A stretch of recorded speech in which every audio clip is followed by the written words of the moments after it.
FearScape Media Network, exploring the unknown, one podcast at a time.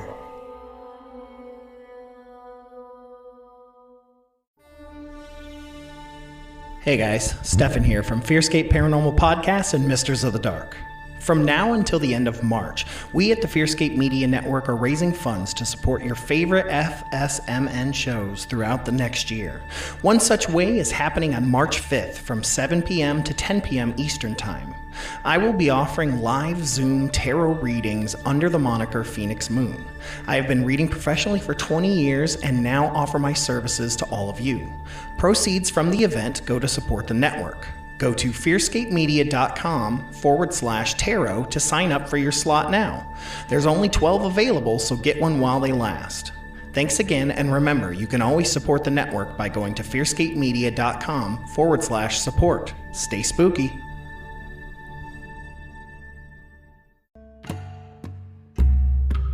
From FearScape Media, Peer Beyond the Veil is coming back for a new season this March. We're talking government-sponsored mind control, walking on the edge with DMT, wild occultism and deep parapsychology, along with our signature blend of extraterrestrialism, supernaturalism, and cryptid chasing.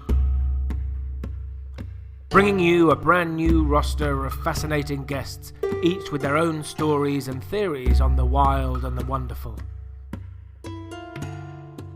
Peer Beyond the Veil. Find us wherever there's darkness. Thank you for tuning in to another episode of FearScape Paranormal Podcast. Happy that you're able to join us as we continue to explore and try to understand the strange phenomenon that seems to exist all over the world.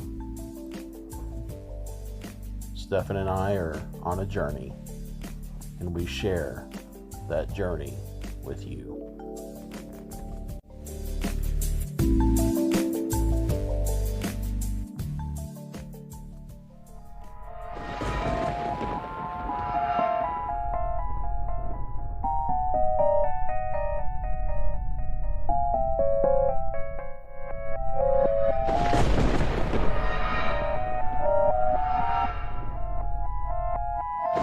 Welcome back, ladies and gentlemen, to another frightening episode of FearScape Paranormal Podcast here on the FearScape Media Network. I am high as a kite on life tonight. I'm just letting you guys know right now. I'm super excited about life. But no, this is Stefan Gearhart, host of FearScape, and I am joined, as always, by my calming and soothing and just splendorific co-host, Mr. Josh Rutledge. How are you this evening, sir? Well, I'm doing fantastic. Thank you for asking. Send shivers down my spine. Ooh, Lordy. Send shivers and chills up my spine. Yeah, we discussed what chills were, right? Yeah.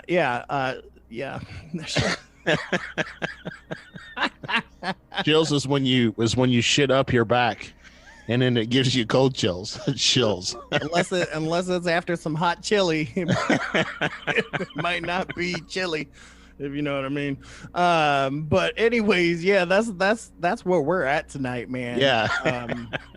It's like that, man.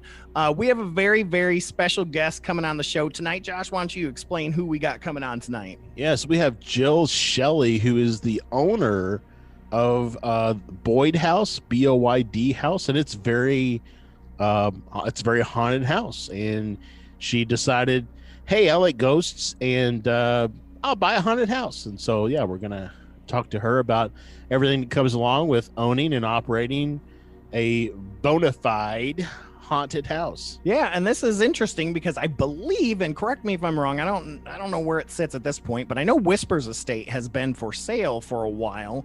I don't know if they kind of pulled back on it because of COVID or what, but for those of you listening out there, this could be, a training seminar on how to buy whispers or any other haunted house that's on the market. So I'm very excited to talk to Jill. I'm super pumped about that. I'm going to immediately ask her if she's related to Mary Shelley, even though Mary Shelley was her married name. So it wouldn't be by blood. It'd be Pierce Bryce Cellos. I'm drunk on life. What are you talking about? I don't know. I was just saying Mary Shelley, she can't technically be related to Mary Shelley via the last name because Shelley was Mary Shelley's maiden name. Or married name. Married name. Right? So. Well, do you know for sure that she took her spouse's name? Yes, because she was married to I can't say his damn name. Pease Bryce Shelley, the damn famous author, poet guy. Oh my God, what is his name? I'm gonna have to look. Percy Bryce. Oh God, I hate his freaking name. Percy Bryce Shelley. There we go. That was difficult to say. Well, the middle name is Byssshe. Some Welsh stuff that I am just not familiar with. Okay, I've always just said Bryce, but I know it's not Bryce. It's like Bish, like something like that. Like all the people that thought the main character of Metroid was Seamus. Right? Yeah, Seamus. But yeah, so she was married to Percy Shelley. I'm going to skip the B part. Percy Shelley, he's a great author, man. Wrote some amazing stuff. Just absolutely phenomenal. But anyways, yeah, that's why she, can't be related to Mary. Through my logic. Yeah, exactly. So Jill Shelley's going to be on the show tonight talking about some haunted houses. But before we get to her, we need to get to our segments of the week, beginning with, as usual, the psychic word of the week. And now, the psychic word of the week.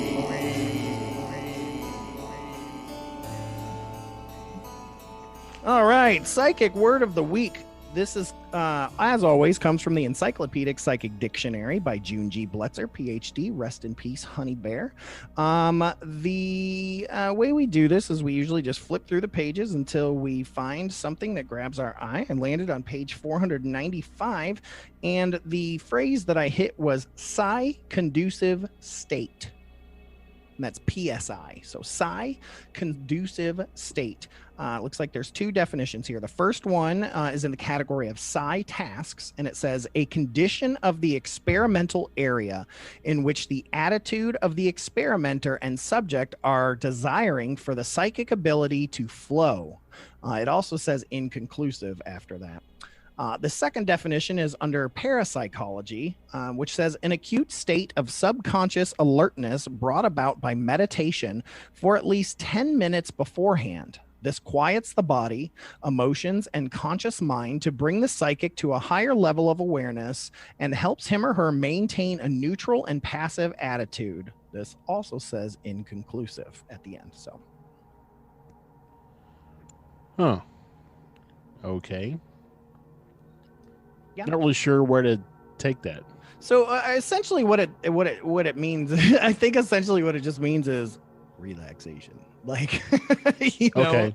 Essentially it's like that chill down, getting in that state of mind to have Just like to have visions or to whatever. I mean, I do it before I read tarot. I kind of meditate and I chill beforehand just to relax and release the day. Well, theater students, we do this all the time. Theater people, we get rid of all that shit, leave it at the door. And that's essentially what the psi-conducive state seems like to me. So it's almost like the states you get into like pre-meditation too, I guess. I guess, but I don't even know if it's pre-meditation because I feel like it's during. I mean, that's what meditation does, is get you calm. Now, if you're talking about the type of meditation where you're doing some work, you know, as opposed to just traditional meditation, which is the no mind. The no mind is essentially, that's this psi-conducive state. But if you're doing work during your meditation, that's a little bit different type of meditation. So. Oh, well, then I guess I've I do it all wrong because that's the only kind of meditation that I do. Like, not all meditation is guided meditation. Not all meditation is a purpose. Sometimes meditation is simply just to be in the present moment. I mean, that's how I meditate. That's how I deal with my anxiety and things like that. I traditional Buddhist meditation where you focus on your breath and that's all you do for 10 minutes, 30 minutes, however long. I've even done so for an hour, and you almost kind of trance out a little bit and go into this kind of state where you're just calm, right? Because you're just focusing on the now. And so for people that have depression, who worry about the past, or anxiety because we worry about the future, for this brief moment, we're sitting in the present. And so we don't have anxiety, we don't have depression for that moment. So like I don't, so I don't, we're not really, but like I don't get off, I don't, excuse me, do guided meditations very often.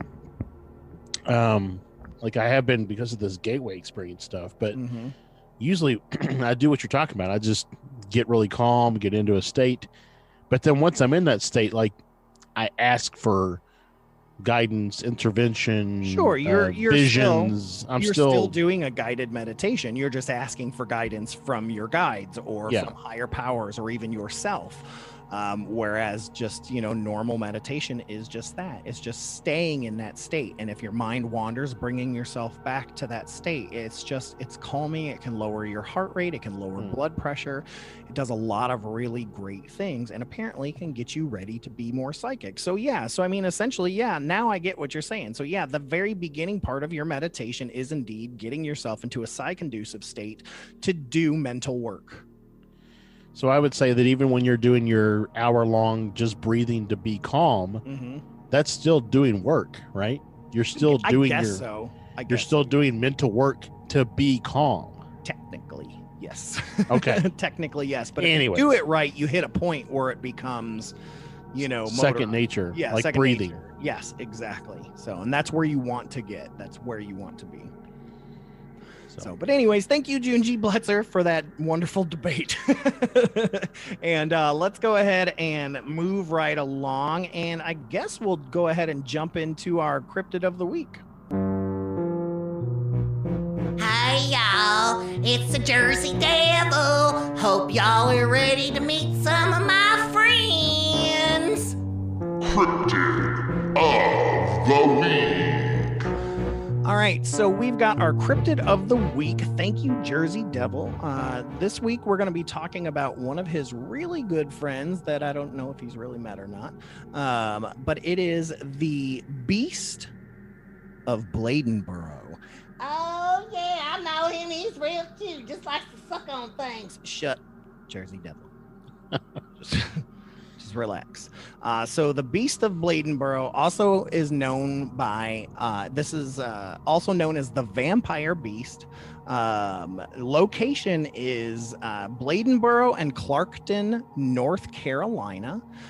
This refers to a creature responsible for a string of deaths in that area of animals, in the winter of 1953 and 1954. According to witnesses and trackers, it was likely a wildcat, but its identity was ultimately not definitively confirmed. According to reports, the animal commonly crushed or decapitated its victims, which were mostly dogs. It is found in the woods and swamplands. The Beast of Bladenboro is described as looking like either a feline or a bear, somewhere between 90 and 150 pounds and somewhat larger than 4 feet long. The size was frequently remarked on, with witnesses mentioning how it shared characteristics with a cat, albeit one that was exceptionally large. Not only was it known for crushing animals and decapitating them, but it was known to drain the blood of local pets and just inflict massive damage on their bodies. Reports of crushed or flattened heads suggest a creature with large, powerful jaws, and also mention other animals killed by the beast, including goats, cows, and hogs. Some people think that it could have been a wolf or a panther or a wolverine, but of course, no one knows for sure. The one thing that is agreed upon is that the beast was quadrupedal, violent, and predatory.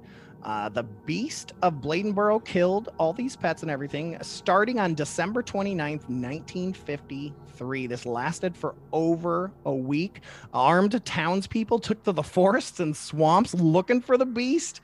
And a number of cougars and other animals were killed in the process, but the vampire beast was never, ever caught.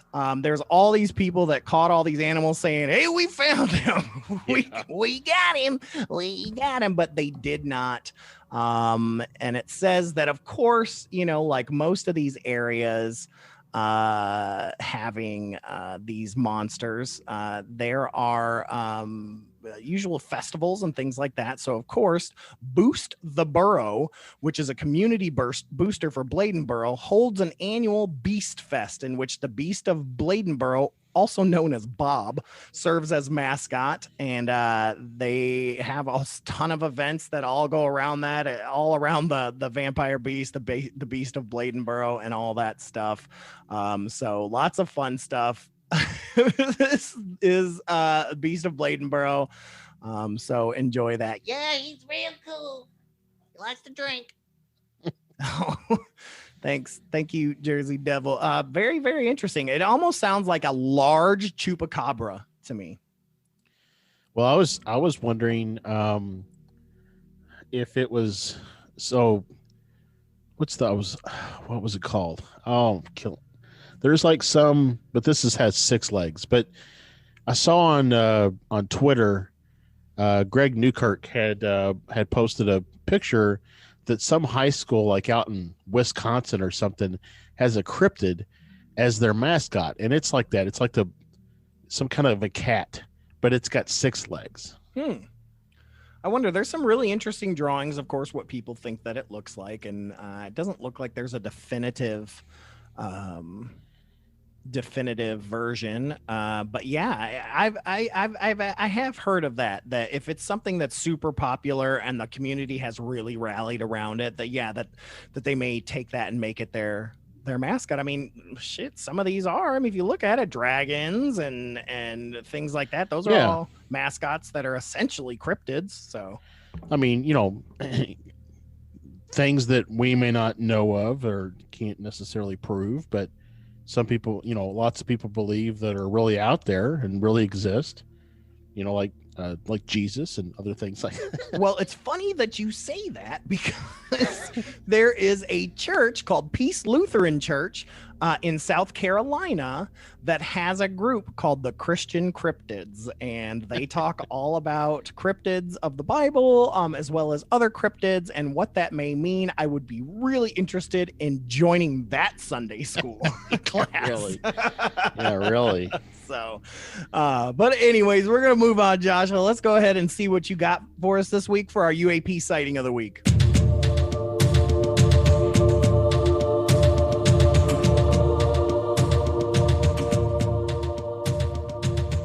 All right. So again, UAP sighting of the week. You have pulled from MUFON this week, right? For our unidentified area phenomenon. I UFO? did.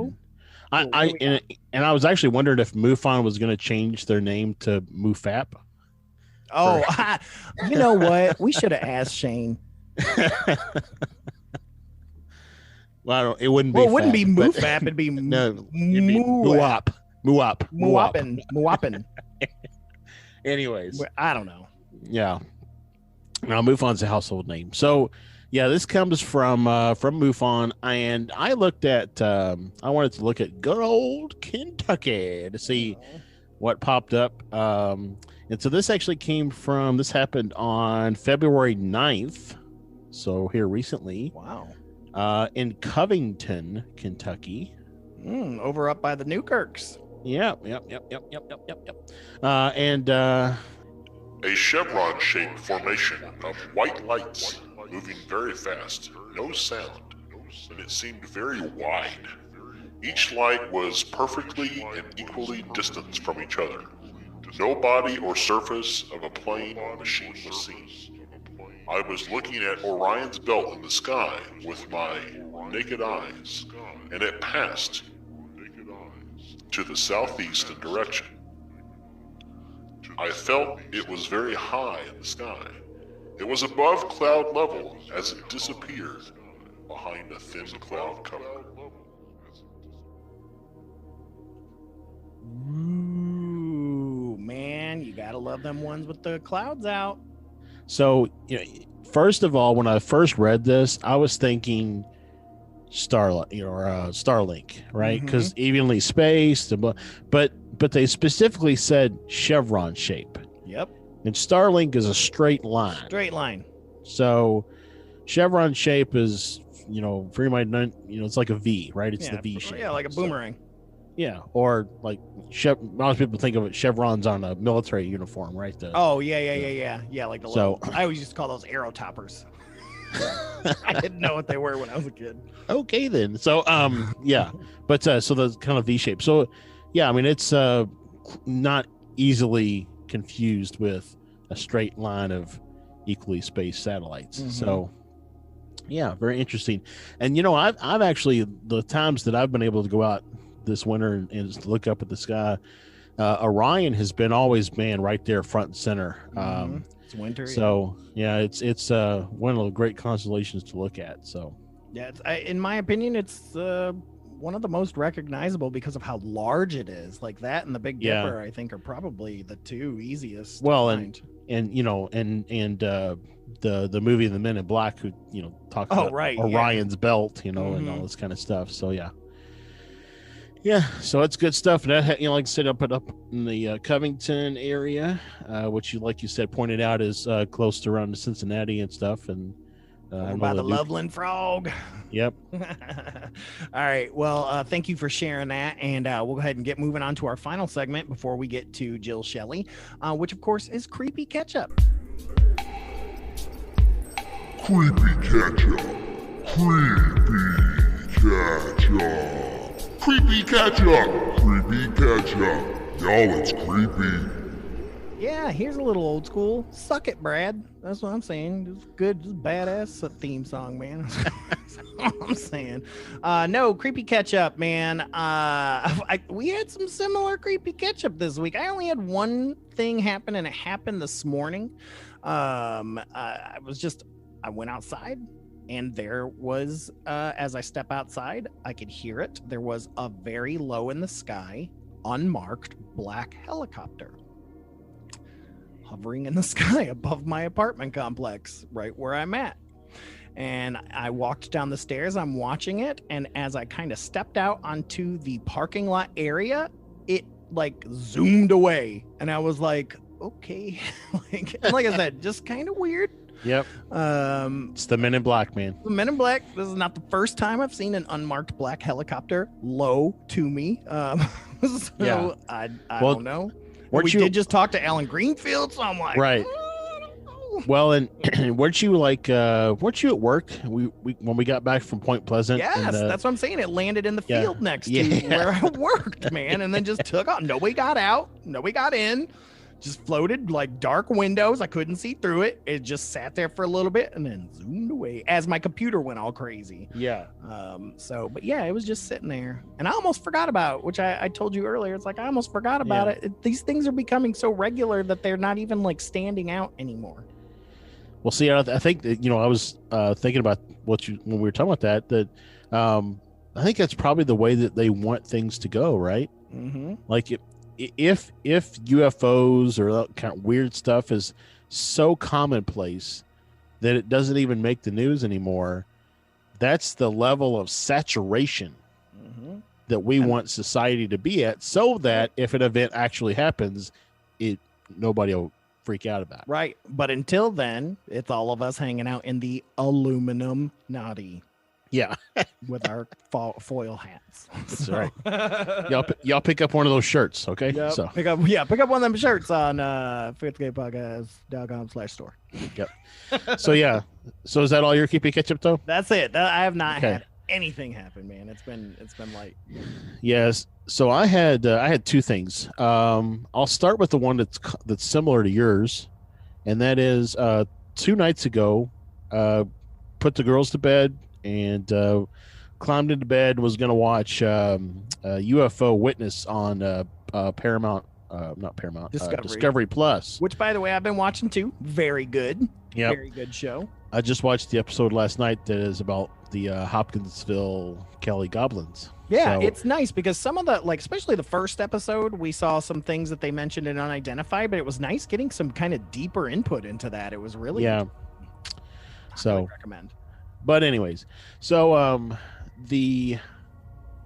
my kind of so the thing that's similar to yours is like I said, I was getting ready for bed. I was getting ready to watch a show in bed, and bring my wife reluctantly along for the ride, and we heard this like loud doo, doo, doo, doo, like helicopter chopper blades, but it was so loud that it was like the concussion of the blades were vibrating like objects in my room.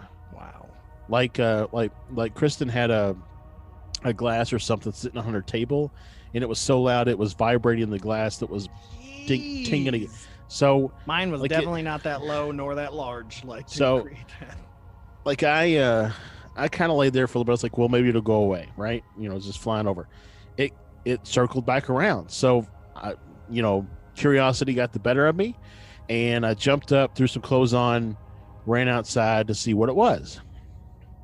And I took a video, which I think I sent you all, which you can't really see the video. But you can hear it. But you can hear it. And but what you could, what I could see with the naked eye was I could see it approaching me, coming up over the trees.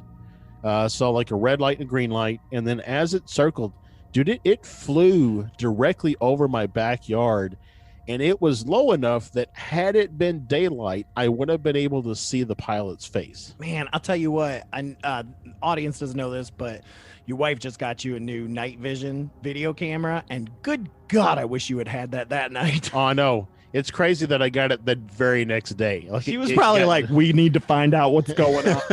Well, so I come inside and I run downstairs to get my flashlight. She's like, what are you doing? I'm like, I get my flashlight so I can shine it at it. It's like, is that a good idea? I was like, they're flying around my house at freaking 8:30 at night, like running no light. I mean, other than the two lights that I saw as it was coming at me, there was no lights on the craft. And it was crazy because it kept circling pretty much like it was flying almost like a pattern. Now it's like we jumped on the Nextdoor app and somebody's posting about they had a clip from the sheriff department saying that the military was going to be doing training exercises. But I'm like, that's ridiculous. Training exercises at 9 o'clock at night, flying that low over top of people's houses. And out by where you are? Like, yeah, exactly. Like, where do they training from? And I couldn't really see it that well because it's dark, but I could see a general outline of it, and it looked like a Chinook, which anybody who's not familiar with what a Chinook is, it's a 2-propeller helicopter.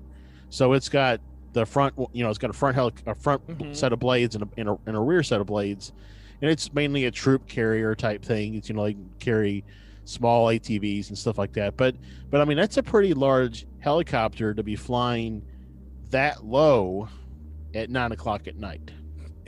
100% yes. And it went on for like probably about 45 minutes to an hour before it finally, like, I could tell that they were moving away.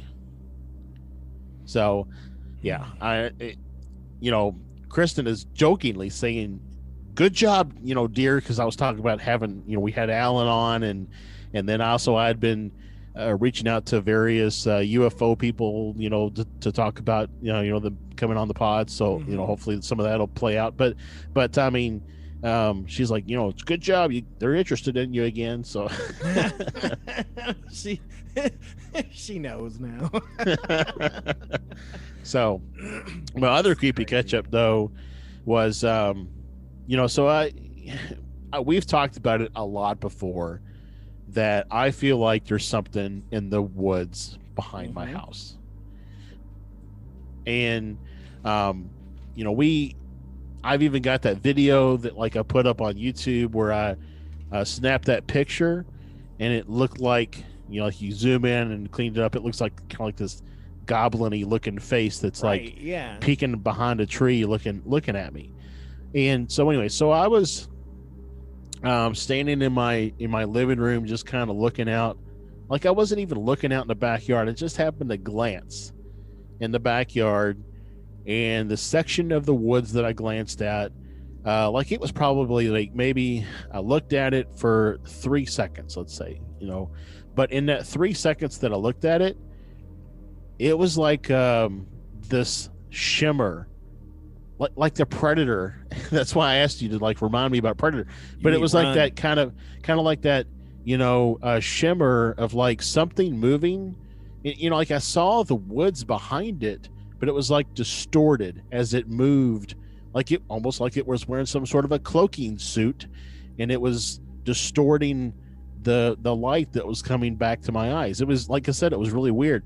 I looked away, I looked back, I tried to like examine the area, and I never could see anything else about it. So I don't know if it was like a trick in my eyes or something was moving around back there, that didn't want to be seen. So I don't know. That fits kind of some of your other theories or thoughts on things that are roaming near your house already. And it's like, what if they're combined? Whatever, the same thing. What if it's like they've got like a small base there underground or something?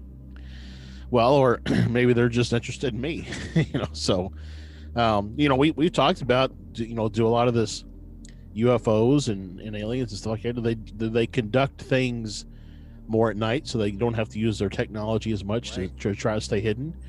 It's like I saw the leg move out of sight, and I saw the I don't think I told this on the show, but the figure that I saw in the backyard that was like white and had long arms and stuff. So I mean, it's and all that stuff was at night. So this was obviously during the day that I saw the shimmer, but I don't know. It's just really weird. So like I've got that, like I said, we've got that night vision camera now, and it's the battery is supposed to last for about 2 hours. So one night that it's not raining or snowing, I thought about just setting it up and let it run and record for 2 hours and see what I catch. Good luck. All right, is that all you got? That's all I got. All right, well, let's get to our quick ad break so that we can get to Haunted House proprietor Jill Shelley. So stick around after the break, and we'll be right back.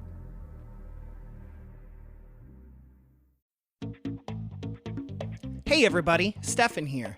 This episode is sponsored by the great folks over at Box Mountain. Box Mountain is a subscription box service that has my favorite sub box yet, the Cryptid Crate. You see, Josh got one of these for his birthday, and I was super jealous because it was packed full of merchandise pertaining to cryptids. The box he received first was all about the Flatwoods Monster, which of course is one of our favorites, and it had a t-shirt, a book, a patch, mug, and some awesome stickers. So I checked out the price to get one for myself, and let me tell you, it is well worth the value. These make excellent gifts for yourself or even friends that are cryptid lovers as well. Now, if you use the coupon code FearScape, you will get 25% off the first month for any new subscription or 10% off individual purchases. So go ahead and head on over to fearscapepodcast.com/cryptidcrate now and get yourself one today.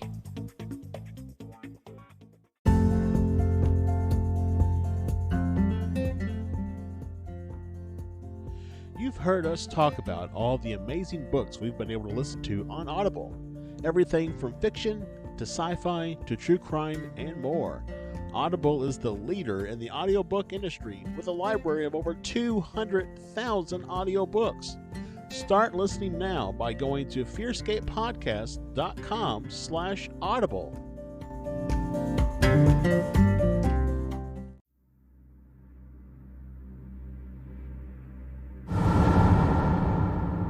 Welcome back, ladies and gentlemen, to FearScape. Thank you guys for sticking around after the break. Like we said, we're very, very excited. We have a very special guest here with us tonight, the proprietor of the Boyd House, Jill Shelley. How are you? Good. How are you guys? We're good. We are hyper and crazy. Yeah. My ADHD is on cray today. I even took my medication. I don't know what's going on. I got a zest for life is what's happening so that we can talk about the afterlife with you.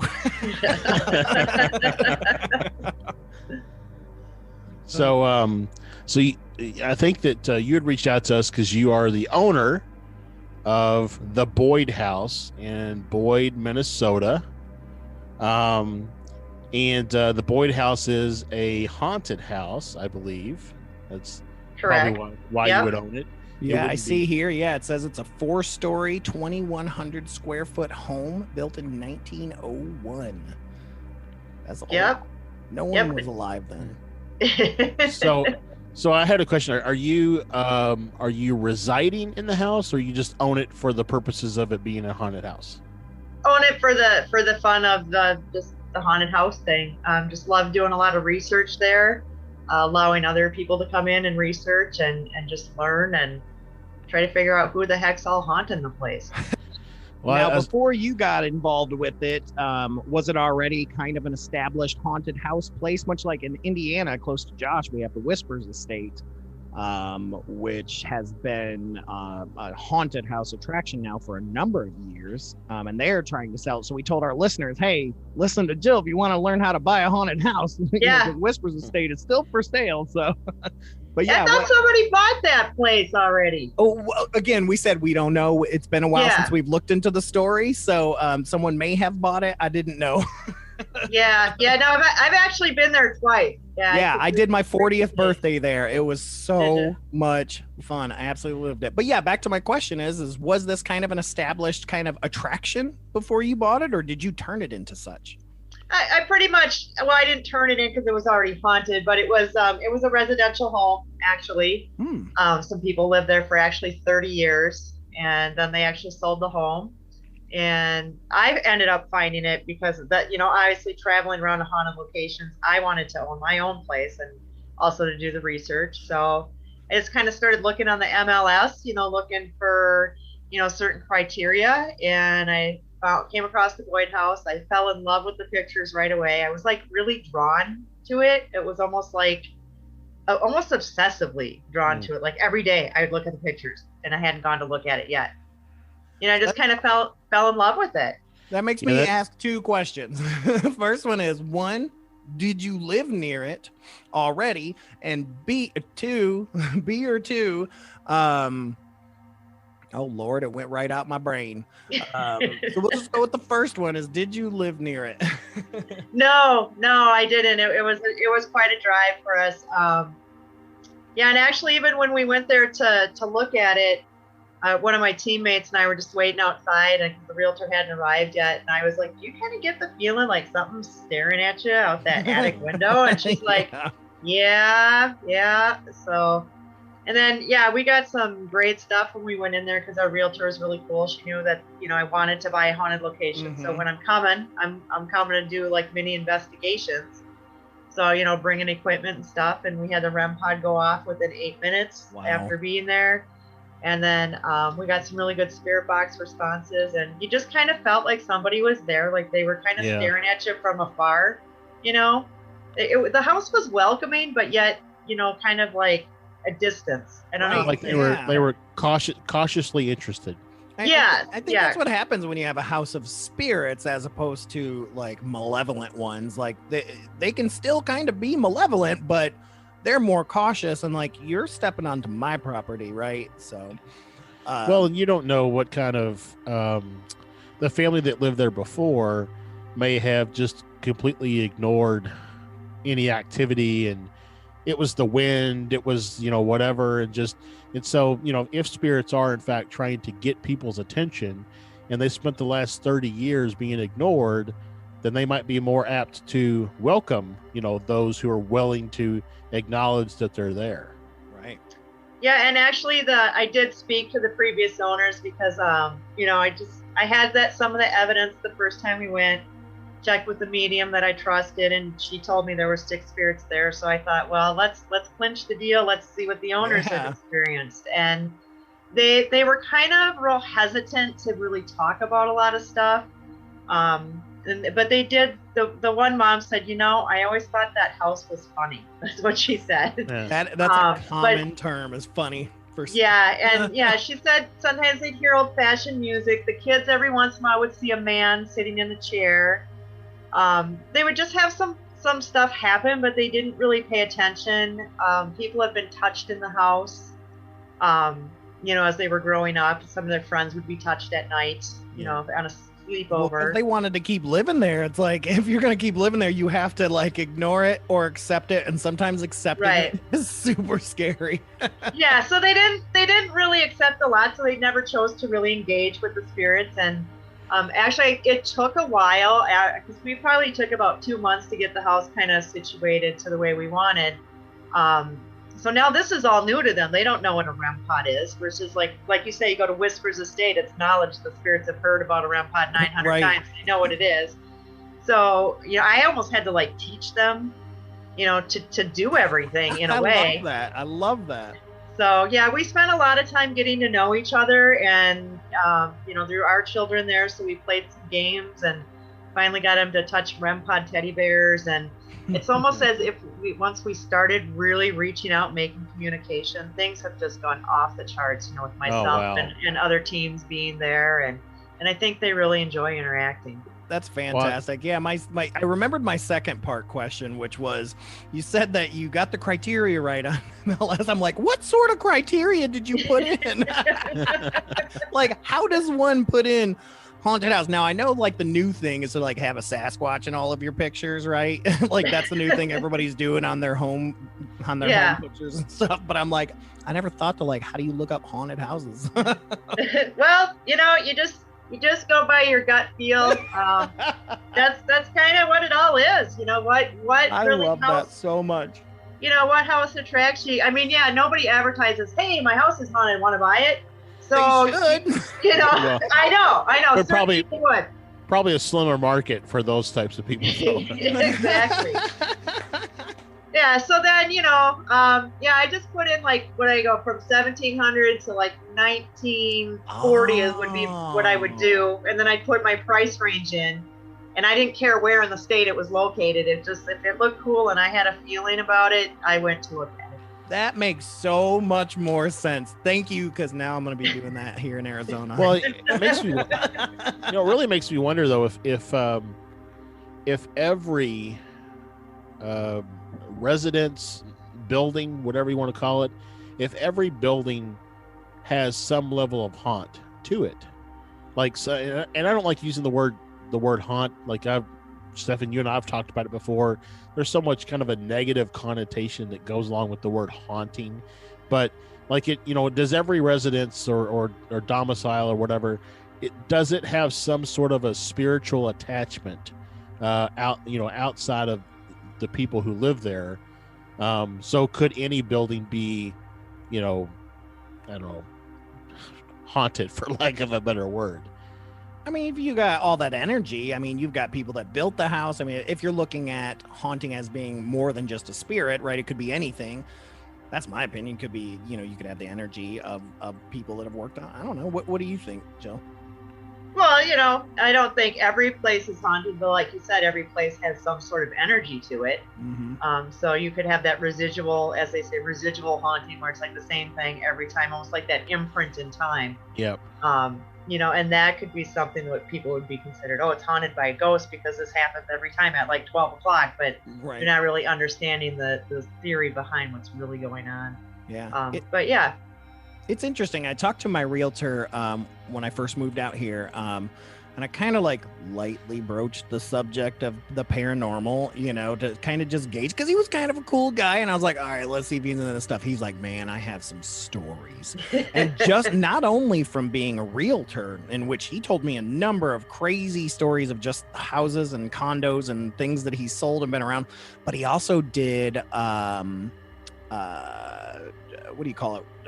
When you take care of bugs, I can't think of the name. An exterminator? Exterminator. Thank you. He was an exterminator and sprayer for years, because, they have tarantulas and scorpions and stuff. So it's a big business out here.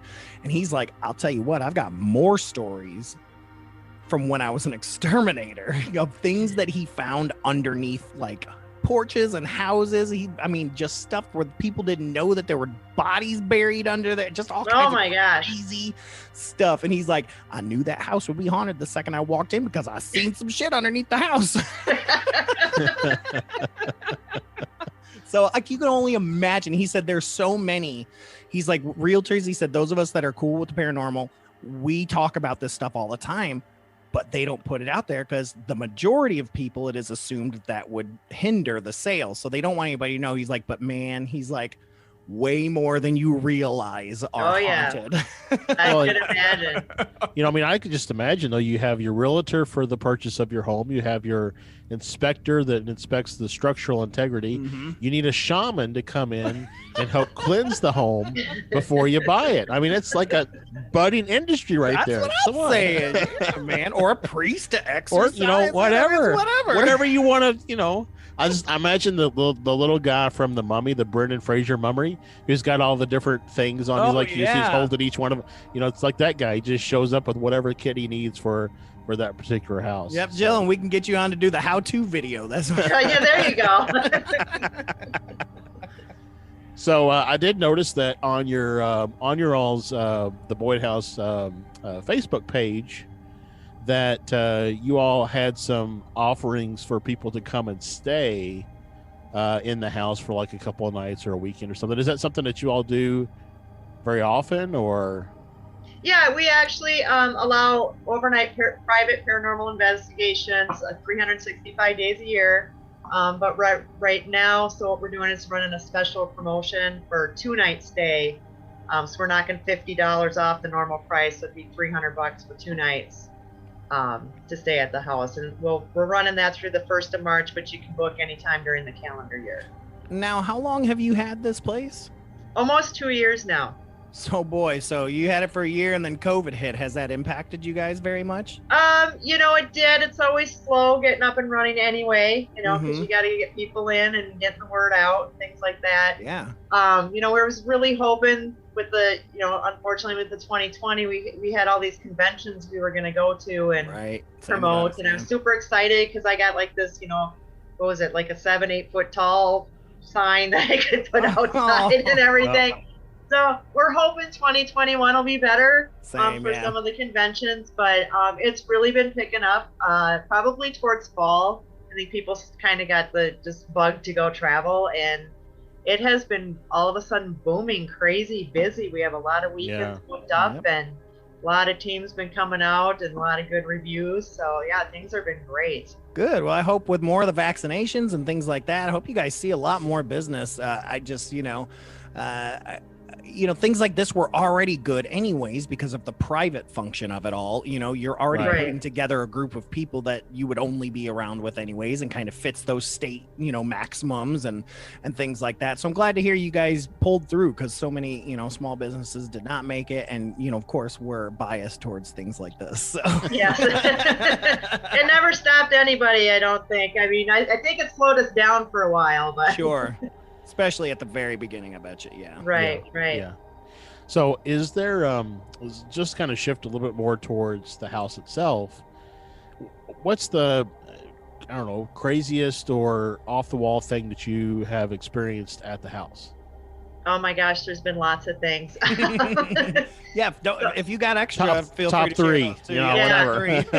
Yeah. Well, I know, like, one of the coolest things I had is in the basement I'd set up a poker game for him, and I had gotten coins from the 1900s and one big gold coin, and I had put it out, and I don't honestly, I do not know how to play poker. 1 ounce fee, maybe 21, that's about it. But I'm like shuffling the cards, saying 5 cards high, whatever, low. I'm just shooting out the terms, and I passed the cards, and I would do this every time I went down there. But every time I was down there, I pushed 1 card to the edge of the table. It never hung over the table. It was just right to the edge, and it was separate. And I kept saying, okay, if you guys are enjoying the card games tonight, please throw this card off the table. That'll let me know that you enjoyed the night here. And then the last time I came down and shuffled was about 11:30 at night, and 11:45 they threw the card off the table, and I caught that on film. Awesome. Spectacular. So yeah, and we had been getting a lot of REM pod action too on that table. Like for 3 hours, it was constantly going on, off, on, off. You'd run down there and it'd stop, and then, yeah. So I am not. I was telling Stephanie the other day, I am more of a UFO gadget guy. So whereas I'm the ghosty guy. what's a REM pod? That's a radiating electromagnetic energy. So it's kind of like a a magnetic field detector in a way. Okay. So if something comes close and breaks that barrier, that alarm's going to go off. I mean, there are things that can set it off, you know, if you, like sometimes the cell phones, you know, walkie-talkies. So you have to take that all in consideration. But for the most part, you need to get really close to set that thing off. Mm-hmm. And I'm sure, Okay. Josh, I'm sure you've seen those on many ghost hunting docs. I before. probably have. I just didn't know what it was called. Right. So I'm a very visual. I'm a very, you know, like I've seen those, the meter that's got the green, yellow, red. Yeah, the K2 meter. Yeah. Like a light that goes back and forth. I assume it's something along those kind of lines. Yeah, that's the EMF reader. So same thing, electromagnetic field. Yeah, Josh Okay. still thinks there's proton packs. So Hey, I don't want to cross the streams, man. I don't want to cross the streams. So before we get to your other two, I did want to say, I know you said that there was a video. Is there a place we can see that video, that people can see that video of that card? Yeah, you can actually go to our Facebook page, and we have that online. You just kind of have to scroll through our pages. I'm sorry, I don't know when we shot that. But then also, if you're not a part of Facebook, if you go to our YouTube channel, and that's actually under our paranormal, so that's St. Croix Paranormal, and you can find the Boyd House documentary that I made, and you'll find it in there. Great. Yeah, and I very easily was on the Boyd House Facebook page here and just clicked videos and can find a ton of great stuff. The YouTube page is easy to find as well as the St. Croix Paranormal website. So yeah, we'll I know I'm gonna be watching this tonight. Just that one alone. But you said you had a bunch. Were there some other stories that just were good ones? Yeah, the very first night I stayed in the house, which what I found interesting about it is that the medium I spoke to before I bought the house, I really trust her. And she said that the first night you stay in that house, you're going to hear the man come in through the back door from gardening. You're going to hear him. Huh. I hadn't purchased the house yet, nor did I say I was going to. So for her to say the first night I stayed there, so it's like she already knew. But I was walking through the house, and like it was getting kind of late, and I'm like, oh my gosh, nothing's happened. Maybe she wasn't right, and just kind of like, okay. So I just happened to be walking by the basement door, which it goes down a flight of stairs, and then there's another door to the back that goes outside. All of a sudden I heard this bam, bam, bam, like 3 really loud knocks on the door as I walked by. Of course, I jumped like 10 feet. So I'm like, oh my God, I totally was not expecting that. And then I tried to debunk it. I'm like, okay, was it wind gust? Was it this? And then there was absolutely no reason for that to have happened. And then to kind of verify that, we had spoke to somebody in town who actually can kind of see spirits sometimes. And I hadn't I hadn't told anything what the medium had told me. And she said, sometimes I see a guy in the backyard gardening. He walks in your house. Ooh. Awesome. So I was like, well, there was a nice verification right there. So that was a good one. And then I think probably just the other one that was pretty good too, we had hung up a picture. I stopped at an antique shop and hung up a picture in the main bedroom. And I said, gosh, I hope you guys like this picture. And later when I got home, I actually got an EVP of the woman saying I don't like it. But at 7 o'clock in the morning, we kept hearing all this loud knocking coming from the wall where I had hung the picture. Like, I don't know if she was trying to get it off or what. So that was, it woke us up out of a dead sleep because it was like 7 a.m. and we were just sleeping. And all of a sudden, you just heard all this knocking. Was it maybe the picture pulling away from the wall and knocking back, like trying to move it actually, you know what I'm saying? Like pull the picture away from the wall and then it swings back and knocks against the wall. And you pull the picture and swings back and knocks against the wall. No, it was actually like somebody just going knock, knock, knock on the wall. Yeah, and we were like, and it did it like 4 times in a row, and we just both looked at each other, my husband and I. I'm like, did you just hear that? Where did that come from? So it was like... Oh, wow. I love that stuff. That's the way my sister's a medium. And when we went to Whisper's estate before, she had already made a few kind of predictions of things she thought she'd see. And then, of course, they start to tell us a story. And she's like, this is one. This is, so those were always like the good moments. Those are the ones, are like probably legit. It's really good to have a medium you can trust. And then the other person, too, is really cool, too. Yeah. Well, that's what I was wondering if the people in the area or the town were, were open to the attention that is coming to the house and coming into good the question. town. And Yeah, because I know the Whispers Estate neighborhood, not a fan. Yeah, I think for us it goes 50-50. Of course, you're gonna have people who do and don't Yeah. agree, but we are finding a few more people coming forward, and I think they're kind of enjoying.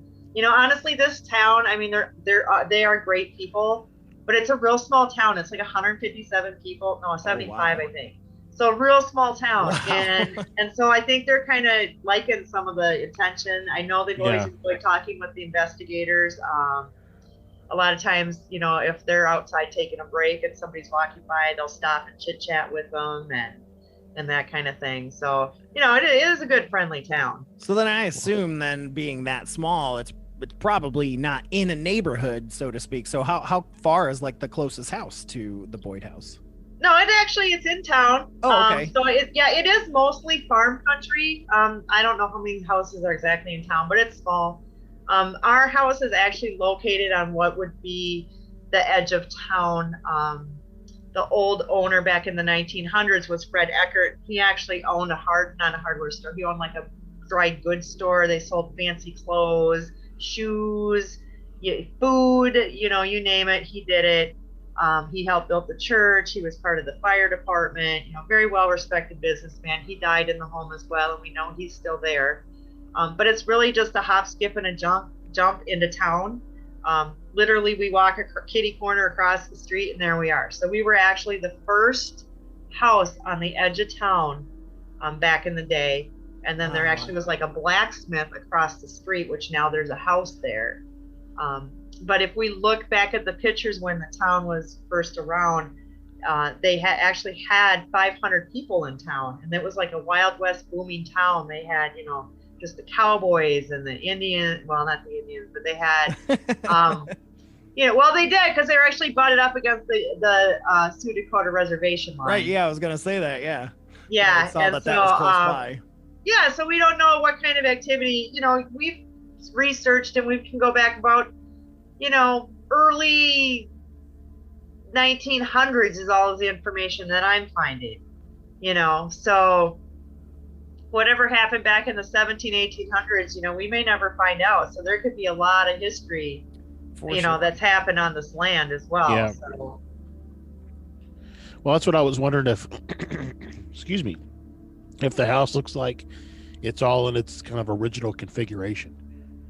Quite a bit of it is. I've heard now some of it's been renovated by other people, but it's still got that old look. So it's got still got a lot of the old natural woodwork in it. It's got a really cool glass chandelier. So we're kind of finding out some stuff. I've had the great grandson over, and he kind of explained where things used to be in the house and where some pillars used to be. But a lot of it is still really maintained in the original. And we've brought the house back that way too. We've kind of put like the old Victorian wallpaper up. We've furnished it with all the Victorian furniture, and just trying to bring it back to the way it was. What's my grandparents lived in a house that was built in 1825. Oh, cool. And when it was the house original, of course it didn't have a bathroom because there was no indoor plumbing.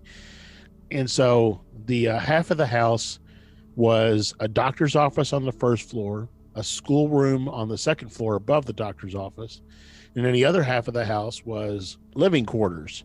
And so when they came in the 40s and they renovated the house to make it more resale friendly, they put in a bathroom inside. And so where the bathroom is where the kitchen, the huge fireplace, like double-sided fireplace where they would hang the big heavy pots and stuff to cook. And my grandparents actually found the original door. It was a drilled hole door that sat in the main part of the room that allowed heat to flow to the rest of the house, but didn't, and so there. But anyway, so it was just really interesting to look back at how they made this 1825 house more modern. I'll use that term loosely because it still didn't have air conditioning and it didn't have heat throughout the entire house. In the wintertime, I had to have like 8 blankets and a heating blanket on the bed because it would get down to like 45 in my room upstairs. But it's just really cool to see how they did that and then B that all of that stuff was that way when it was built. Now, my grandmother went and registered it on the Historical Society, and they have since sold the house. The person who bought it is finding it rather difficult to do renovations because a house registered on the Historical Society has to have certain provisions. So I wondered if the Boyd house is registered and if you are running into any of those things at all. No, not registered, and I probably wouldn't do so because, like you said, I've known about that. I've actually lived at one point in time in a historical house, and I was checking to register it. So I'm like, oh, well, they might pay for some renovations, right? And then I was like, oh no, they do not for that type of renovation. So yeah, there's no yeah, and it's. I mean, I remember like you have to get. I can't remember what they're called, but they're the type of windows where the glass is blown is not the right word because they don't blow panes of glass, but like it's not manufactured windows. Like you can't put manufactured windows in and stuff like that. It's just really a lot of restrictions in order for you to be a historic home. And so the unfortunately the person who bought that house is just pretty much letting it fall to rubble so that he can tear it down.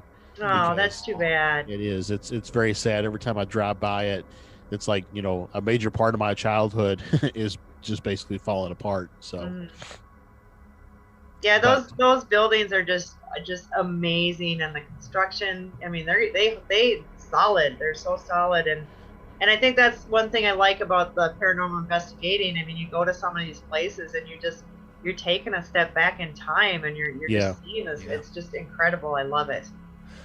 Well, we've talked a little bit about the Boyd house, and we can come back to that, but I want to get to know you a little bit more, Joe. We always love to ask our people, how did you first get it, not necessarily involved in the paranormal, but start to believe it? I mean, what things happened to you that made you go, I need to get more into this? Well, I don't know what it is. I was kind of a strange kid. Amen. Yeah, so I was always kind of fascinated by, the paranormal and death and I, just that kind of stuff at just a really young age. And I even remember just telling stories in the dark with my cousins, ghost stories and playing, stories on records and, just watching everything scary and stuff. And, so I was always interested in that, but at my grandma's house, we had a room that nobody liked. We all hated that room. We don't know why, because my grandparents built the house, so why anything would even be there, we don't know. But it was just something about that room. It was cold. It was uninviting. You always felt like somebody staring at you, that you weren't welcome in that room. And I remember one night it was just myself and my parents were sleeping in a different room. And my grandmother sleeps downstairs. And I just, I was probably, I don't know, like 8 to 10 years old. And my back was towards the door. And I just kind of woke up in the middle of the night and I heard footsteps coming out of that room. And I'm like, it's my parents up. And, you could hear it's old creaky floor. And I'm like, no, they're still snoring. And I'm like, who is walking upstairs? And you start freaking out because you're a little kid. Yeah. And so then it stopped right in front of my door, so we slept with the doors open, and I could just feel it staring through me, and it was so intense, almost like laser beams. That's how you imagine as a little kid, like laser beams going through your body, Yes. And I'm like, oh my God, this is so intense, but I'm so scared I am not turning around, and so then, then it goes and you hear it walk back into the room, and I'm just like, oh my God, and I just threw the blankets over my head, and then eventually, fell back to sleep. But in the morning I was asking my parents, I'm like, did you get up in the middle of the night? No, I didn't. And I started telling my grandma the story about it, and she's like, oh my gosh, honey, he's just a ghost and he's not gonna hurt you. And I was like, wow, here is my grandma, who I respect a lot, and she's like, it's no big deal. And then so I was like, I got to know more about these things, you know? Yeah. And that just kind of fueled the fire to just kind of get me going. And you know, I guess with the advent of TV, you know, with the paranormal people coming out, you're like, oh my God, I can do this. This is a thing, Yeah. you know?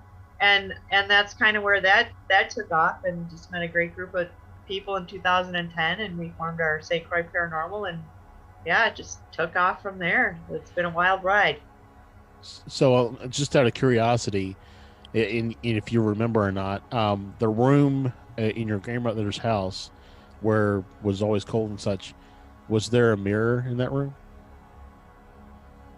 I don't think there was, because I remember there were like 4 beds in there, like 2 cot type beds, and then one bigger bed. And then my uncle had all his army stuff hanging in there, and then there was just a closet. But instead of a door on it, my grandma had a curtain over it, and it was never really closed all the way. But no, I don't recall a mirror being in there. Yeah. We were talking, I don't know, a couple weeks ago about where Stefan grew up. He had a doorway at the bottom of his stairs that was like to a closet, and it had a mirror on the front of it. And then we had a listener story where the person was talking about the same thing, about like seeing things or hearing things come out of the closet. It makes me wonder if, you know, it made me wonder at the time, you know, because people have heard talk about mirrors or doorways to other realms and all that kind of stuff. It just made me think, you know, was there a mirror in that room, and that's where something came into that room and then walked around and then went back through the portal. So.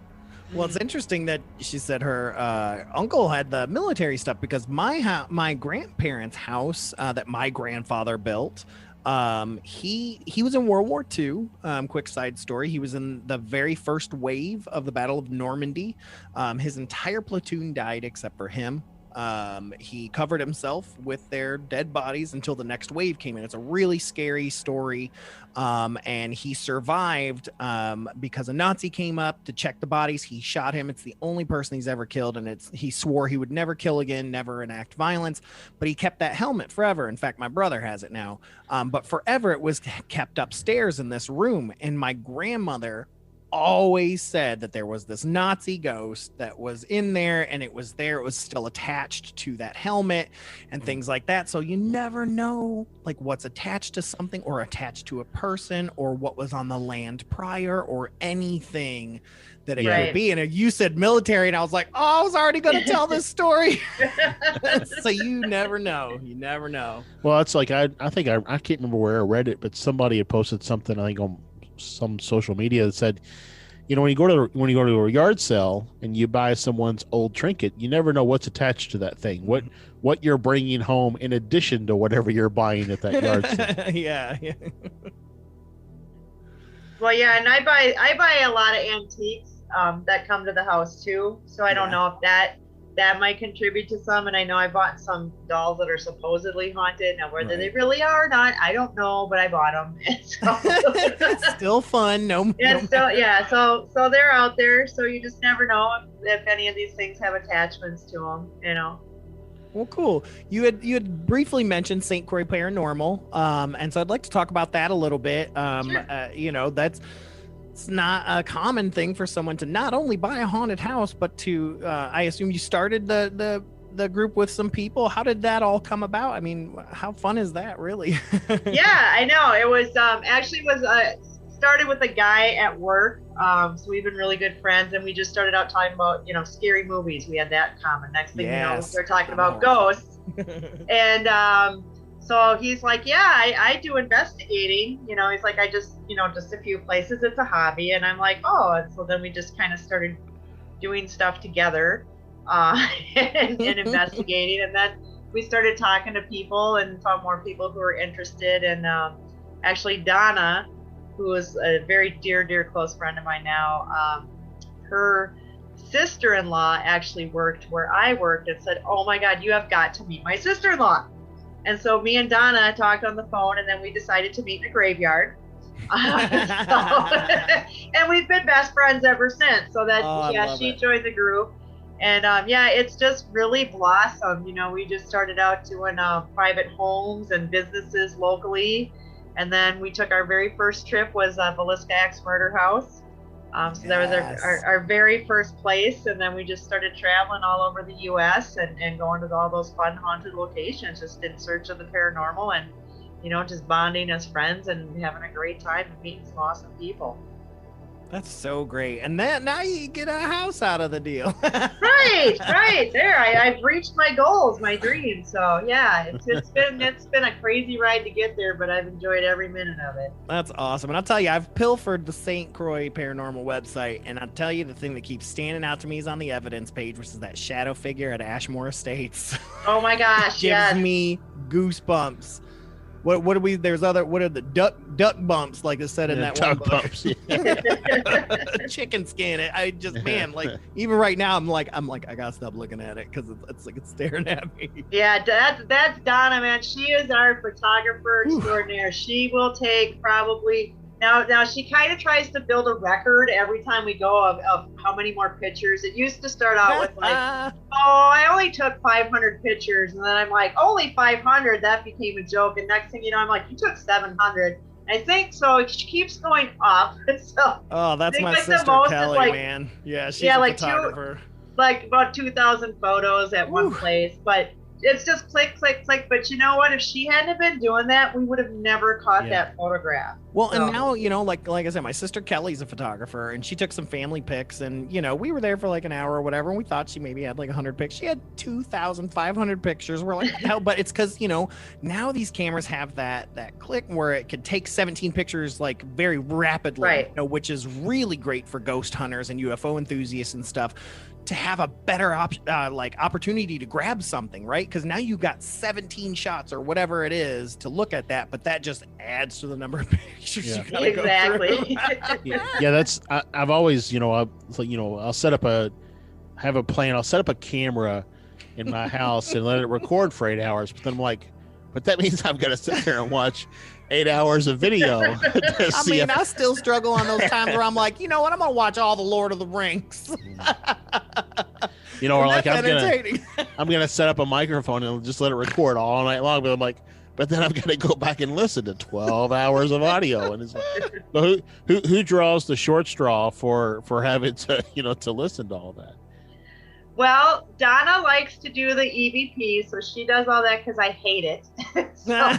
I love it when I get something, but it's like you say, we're the type of group where we do leave it run from the time we go until the time we're done. You should, yeah. And we actually have like way too much equipment than anybody really should have, and so I put it all out. So at one time I think the most we ever put out was 22 voice recorders, and they were like 14 hours long a piece. And then, I think we own like 34 camcorders, so sometimes we'll set all of them up. And so, that's a lot of video, but I do a lot of the video because I like doing that. I love it. It's commitment, though. I love it. It is. So I spend a lot of time in my chair with my cats. So that's awesome. Yeah, I tell you, I'm ADHD, so I'm easily distracted just when I edit the podcast. I'm like, wait, I just missed 12 minutes. I gotta go back. So I can't remember what the website is, but I've done it a couple of times. But it's so there's a constant search for exoplanets, and you can get on a website, and like I said, I can't remember what it is, but you can get on there and you can pull up a snippet of radio telescope stuff, and you can look through it and see if you can spot a possibility of there maybe being an exoplanet in this particular grouping of signals. And so what you could do is farm out your combing through videos and audios and just have people sign up and listen to 30 minutes at a time, and if they think they've got something, they can click a button and submit it, and then you would go off and review it, and that would get your people engaged, and potentially even a Patreon opportunity there too. So there you go. That is a good idea, but then I would always think, well, what if we missed something? I better listen to myself. That's exactly what I was thinking. I'd be like, but man, I'm a control freak when it comes to that, so I'm like, yeah, but I bet you I would have heard it. Yeah. So I would have still go back, and you're still gonna end up listening anyways, just to double check. I get you. I'm not saying that you take whatever they submit as goal. But it just, Hey, I do like that. There's a great Patreon idea, though. It's like, hey, do you want to help us, go through, this footage or whatever? It's just kind of a fun thing to do. Like, hey, we found something. Can you find it? You know, Yeah. where's Waldo? I guess. It's that dark shadow standing at the end of the And I hallway. will say that is, one thing that we as paranormal investigators and stuff, the one thing we hope is that what we hear isn't manifested, right? So we usually, whenever there's EVPs and things like that or pictures, we try not to tell people what it is. We try to say, hey, listen, do you hear something? Yeah. Because then that helps us go, okay, if they said we heard turn off the damn light, we know we heard turn off the damn light, and holy crap, that's what we heard. And so that could be a way too. It's like, hey, we heard something, do you hear something? And then it's just another way to double check your facts. So that's kind of interesting. Yeah, good job, Josh. You win the internet. So what do you I guess looking forward in 2021, what do y'all have planned? This year we didn't travel at all last year, so we got 3 trips planned this year. So we're gonna go to the Stevenson Building in Nebraska, the Asher Walton House in Indiana, and then we're also gonna check out this new place that just opened up in Illinois. It's the old Salem Hospital House. Don't know much about it. They just opened, so I thought, I'd check them out. So we're gonna just go to those and just continue to investigate the Boyd House when we can get there. As I say, do you all make an attempt to get to the Boyd House like once a month or once a quarter or just whenever you can? Or well, it's kind of it gets booked, so we have to kind of wait until we have an opening, and of course most of us work full time, so we have to wait on weekends and things. So it's kind of hit or miss. I mean, a lot of times I'll have to run down on like a Sunday because that's the least popular day to be, so I can check on things and make sure everything's going good. We with the virus, we have 2 people. One, Teresa's had stuff, and Donna's had stuff as far as being immune compromised. So we've been real respectful for that. So we haven't been really. We saw each other in December, and that was the first time really since COVID hit that we saw each other. And then now we're gonna just start doing the traveling and things. And I've gotten my vaccine, and hopefully they'll be able to get theirs by the time our trips come around. But we're gonna go ahead and go forward and do it. That's fantastic. That's I'm really awesome. excited about that. Yeah. Now, Josh, you 2 have been the ones that have communicated here, so I don't know if those or not, but have you connected her with Tori Smith yet, Paranormal Help Desk? no? We always try to pitch anyone that has a paranormal group or whatever to connect with Tori Smith. She's absolutely phenomenal. She runs the Paranormal Help Desk. So essentially people come to her and say, I got a ghost, I don't know what to do. And she says, well, what city are you in? And she tries to track down paranormal hunters and trustworthy ones, of course. So we only let her know the people we like. So as well as, those that have haunted homes. I know she was working on for a while, but I think that COVID kind of stopped it. They were trying to do like a first responders night to try to give to like nurses and EMTs and things like that, but paranormal stuff, so like paranormal houses and things like that. But she's absolutely phenomenal, and we'll make sure to connect you with her, because the Paranormal Help Desk, that way she can send folks your way, A, if they're looking for a haunted house, something fun to do, or B, there's something close to you that they could use some trustworthy people to take a look into. It's the community gets smaller and smaller. Exactly. Yes. No, that'd be great. Absolutely. So I think we're probably getting a little long on time here, so want to give an opportunity for folks to, where can they find you, where can they go, we've talked a little bit about your Facebook page, we've talked a little bit about your YouTube channel. I think on Facebook it's Boyd House 217, I think is the handle. Where else can they find you? Other than Facebook, you can look our website up, which is stcroixparanormal.com.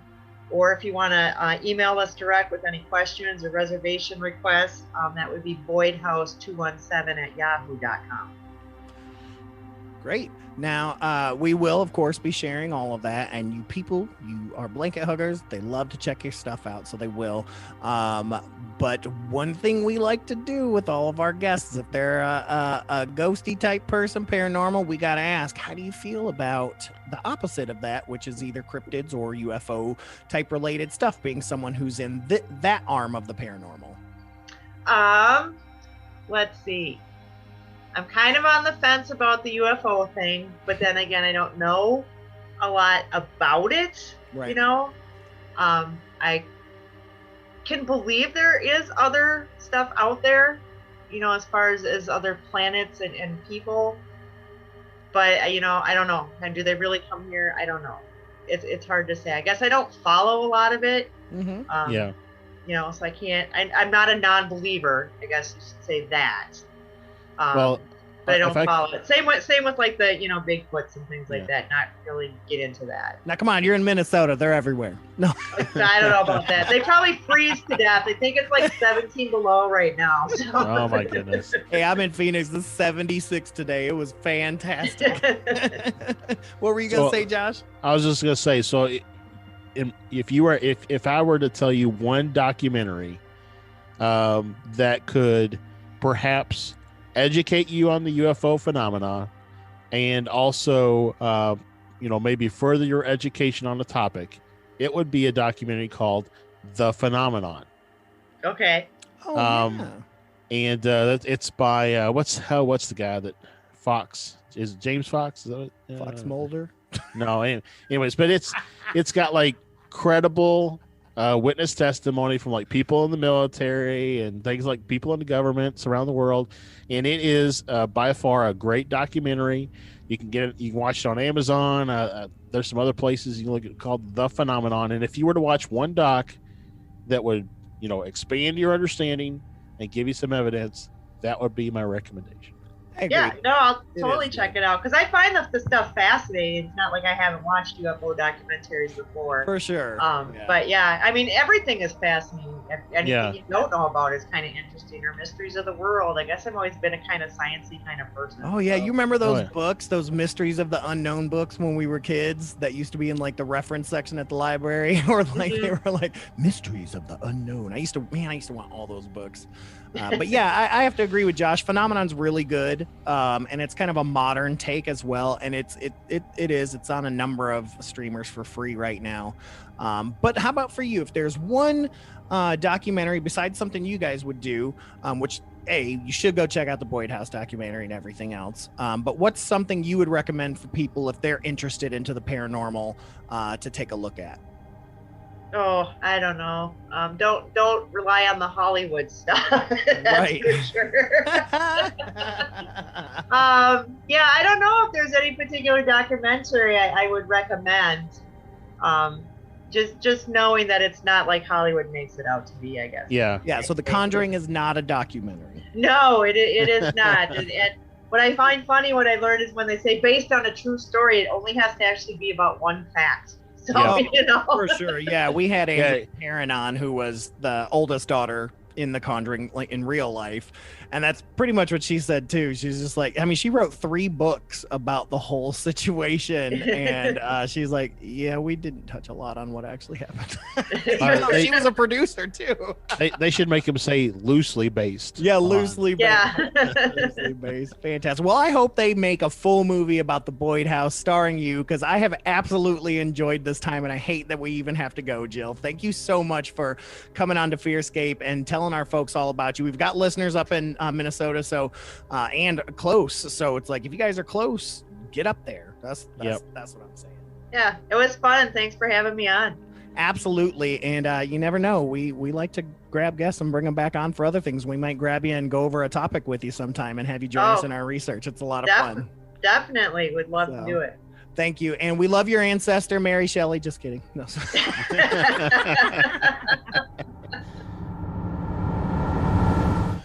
And thank you so much, Jill Shelley. Please go and check out, the haunted house, like all that jazz. Yeah, if you're on Facebook, if you look up Boyd House 217, so it's BOYDHOUSE 217 on Facebook. That's their kind of main page, and you can see all the information about the house and investigations. You can just hit, Boyd House Haunted on Google, and you're going to find all sorts of stuff. I mean, just this page I found from the St. Croix Paranormal.com has all kinds of videos. I mean, it's just lots of cool stuff out there. So thank you, Jill.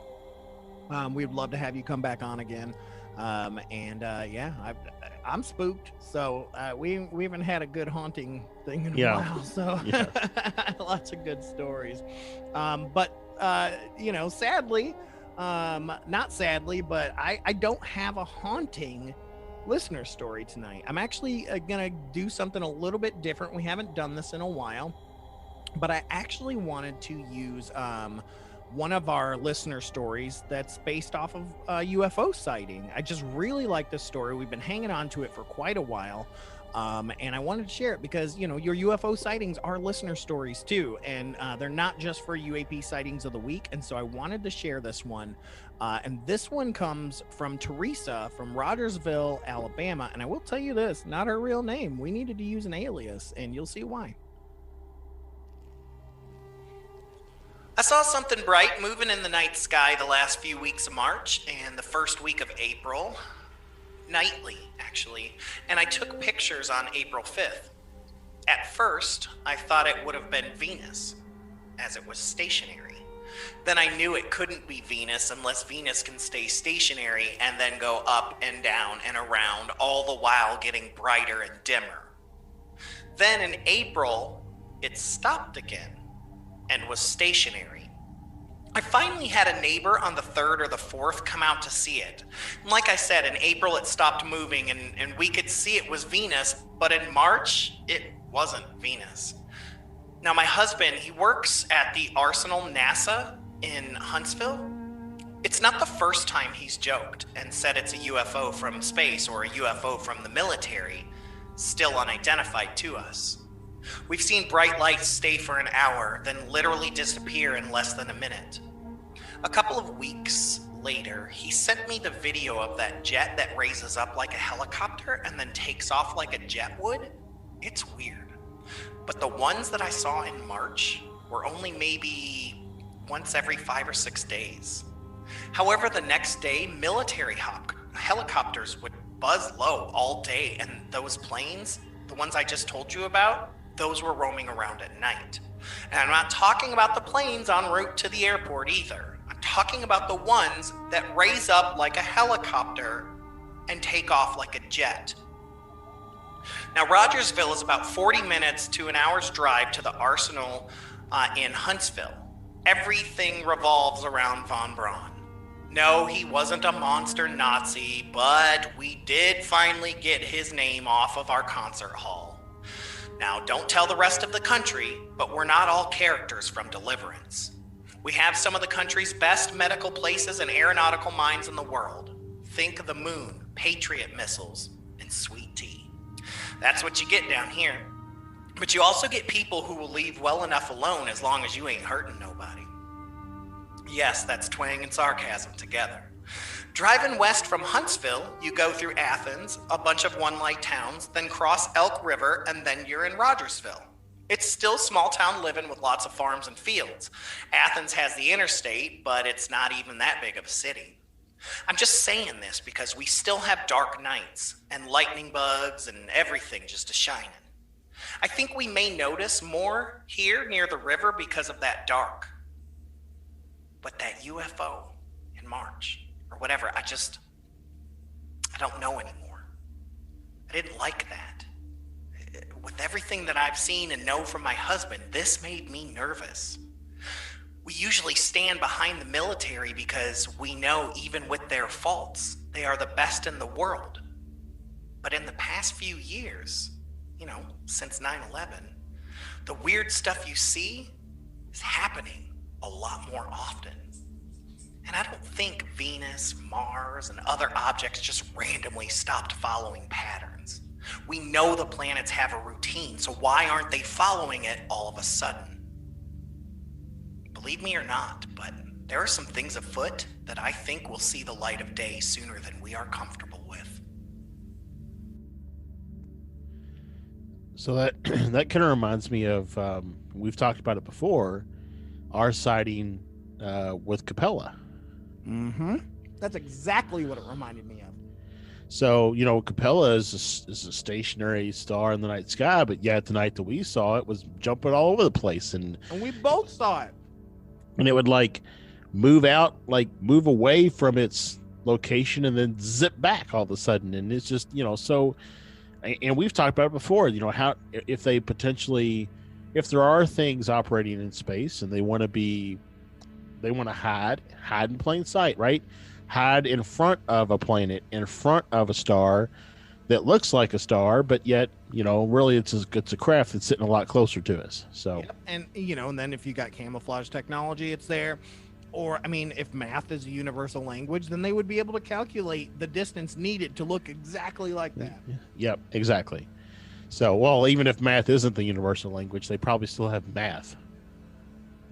Math is a math, right? It may not be the same math as ours, but with Capella, this is something I thought about recently, is if it is some sort of like camouflage technology, if it's some sort of like mirror reflecting thing, what if it wasn't bouncing around, but it was the light from that star bouncing around through that camouflage, right? Like that's what we were seeing.